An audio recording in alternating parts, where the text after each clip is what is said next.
Tour de chaud. Nos chroniqueurs se déboutonnent sur le vif. Voilà, merci d'avoir donc embarqué depuis 8 heures. L'écoute est favorable du côté de Kaloum autour du palais Mohamed V où justement le soleil est rentré hier soir, bien entendu de Bamako. Nous en parlerons forcément. Nous restons dans le tour de chauffe Talibé Bari pour parler de ce projet de parc urbain de Conakry. Qu'est-ce qu'il faut en savoir? Vous savez, on en a parlé en début de semaine puisque un décret a été publié annonçant donc la mise en place de ce parc érigé en projet d'intérêt national. Oui. Et après, la DCI en a produit tout un texte, disons, Explicatif. explicatif et flatteur Oui. de ce texte sans nous en dire davantage. Alors, on a pu s'informer auprès de certaines personnes proches de ce dossier. C'est dont il est question, donc il faut le rappeler, il s'agit de l'aménagement donc d'un parc urbain d'une dimension de 40 hectares. Mais ce qu'on apprend, c'est que dans le cadre de ce que l'on appelle la responsabilité sociale des entreprises, Oui. le CNRD aurait approché la société Rio Tinto Bien. à l'effet donc d'obtenir qu'elle l'aide à réaliser ce parc urbain et que Rio Tinto avait donné son accord pour 20 hectares justement à aménager. D'accord. Alors, il s'était entendu donc le CNRD et donc l'État guinéen et Rio Tinto sur les 20 hectares. Par la suite, le colonel, très ambitieux, nous dit-on, a voulu que cela passe à 40 hectares finalement. Bien. 40 hectares. Alors, on apprend que les 20 hectares initialement prévus devaient coûter 50 millions de dollars en termes d'aménagement parce que ça va, comme on nous l'a dit, être un parc qui va donner plus d'attraction, plus de luxuriance et de beauté justement à cette partie de Conakry. Donc près de 500 milliards. Du pont 8 novembre, apprend-on à Tombo. Donc c'est l'espace qui a été répertorié pour faire ce parc urbain. Donc de 20 finalement à 40 hectares. Du pont 8 novembre à Tombo. À Tombo. Oui. Donc de 20 à 40 hectares. Alors on apprend que la question qui se pose aujourd'hui, puisque Rio Tinto n'était disposé à financer que à hauteur de 50 millions de dollars, d'où viendront les 50 autres millions de dollars. Toujours est-il, nous apprenons que Rio Tinto a déjà fait comprendre aux autorités qu'elle ne prendra pas en charge les 20 hectares additionnels ajoutés par le colonel Mamadi Doumbouya, Oui, par l'État guinéen. Parce que déjà les 50 millions en tout cas, constituent un don ou Non, c'est au nom de la responsabilité sociale des entreprises.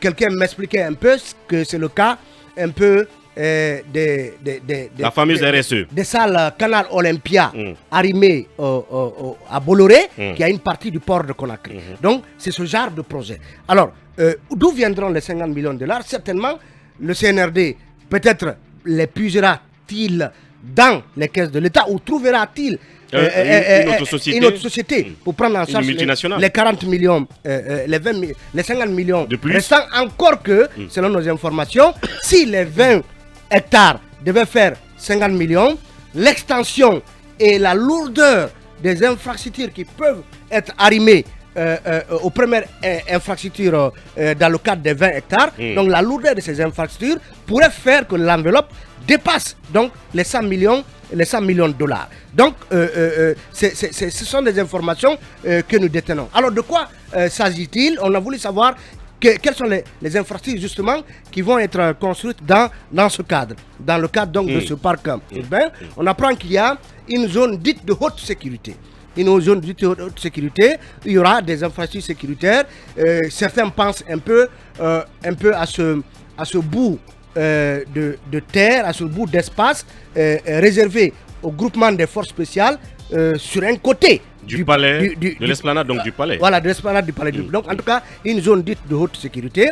On prévoit également un espace dit espace jeune avec des espaces verts qui vont être aménagés. Dans ce cadre, on parle par exemple de la rénovation, de la modernisation du jardin du 2 octobre, donc qui connaîtra un lifting, un rajeunissement, une modernisation, un rajeunissement total. On parle également des locaux à la fois du ministère de l'enseignement technique et de la formation professionnelle des locaux désertés par le dit département au profit d'un nouveau siège du côté de Taouya, vous le savez. Et la direction nationale de la météo. Donc, ces deux justement, ces deux infrastructures administratives vont être rénovées et dédiées à autre chose, donc pour justement faire en sorte que leur présence ne casse pas un peu le bel environnement qu'on va créer. On parle également, toujours au compte de ce parc urbain, d'un pool de restauration. Plusieurs restaurants donc vont être implantés là dans le cadre de ce parc urbain. Et tout cela vise donc à donner une certaine esthétique à cette partie de la capitale. Bien. Alors, en quoi cela peut sembler intéressant, si justement cela s'inscrit dans le cadre de la responsabilité sociale des entreprises, si Rio Tinto s'est engagé sur 20 hectares, ça veut dire, comme quelqu'un nous le laissait entendre, est-ce que ce n'est même pas le ministre porte-parole du gouvernement, pourquoi d'autres sociétés minières ne pourraient pas justement être déployées sur d'autres parties de Conakry. Pourquoi pas un même type de parc, peut-être de dimension réduite pour Ratoma, pour Dixine, pour Matoto, et pour faire en sorte justement que dans un premier temps, sur les 3 ans, parce que ce projet est annoncé pour prendre durer 3 ans en termes de temps de construction, pour que au bout des 3 ans, cela trouve que les autres communes ont pu se doter de ce même type d'infrastructure. D'un tel type d'infrastructure.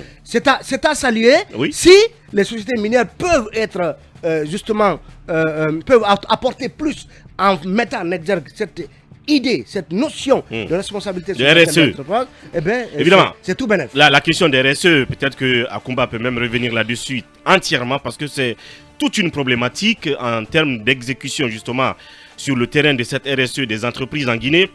Pourquoi ne pas aller justement aussi établir une sorte de plage artificielle autour... et justement, on prévoit, puisque vous me passez le mot, on prévoit justement l'aménagement d'un lac artificiel, justement dans le cadre de ce parc urbain. Et nous, en 2011, on a eu un projet de plage artificielle autour du lac de Foulamadina, en lieu et place de ce projet dont tenaient des jeunes à l'époque, en tout cas des jeunes étudiants à l'époque. Nous, on a plutôt donné ces lieux à Bolloré, qui a installé ces... comment on va dire, les blue zones expérimentales, bien entendu, malheureusement. Peut-être qu'on peut bien revenir sur ce projet. Emmanuel, on termine avec vous pour parler du procès du 28 septembre, les recommandations de la FIDH, ou sinon on va dire les inquiétudes. Oui, il y a un peu de tout. Vous voulez rajouter quelque chose rapidement? Elle se moque de ma coiffure, je voulais quand même lui grignoter une minute pour dire que quand Talibé faisait le compte rendu sur ce parc urbain, j'ai pensé à feu Nabi Diakité. D'accord. Nabi Diakité qui avait pratiquement la même idée, puisque j'en partageais beaucoup avec lui. Il pensait qu'il était utile d'éviter d'encombrer Kaloum, par exemple. Il serait bon de construire un bon parc beaucoup avant Kaloum, avant le pont du 8 novembre, et vendre des tickets, c'est-à-dire que Wouri pourrait acheter un reçu de 40-50 tickets et que chaque jour qu'il franchirait Dixine, on lui coupe un ticket pour lui permettre de stationner dans le parc urbain. Donc c'est une idée qui nourrissait Nabi Diakité, que Dieu est son âme. Oui, c'est comme le Central London en Angleterre, tout le monde n'y gare pas. Oui,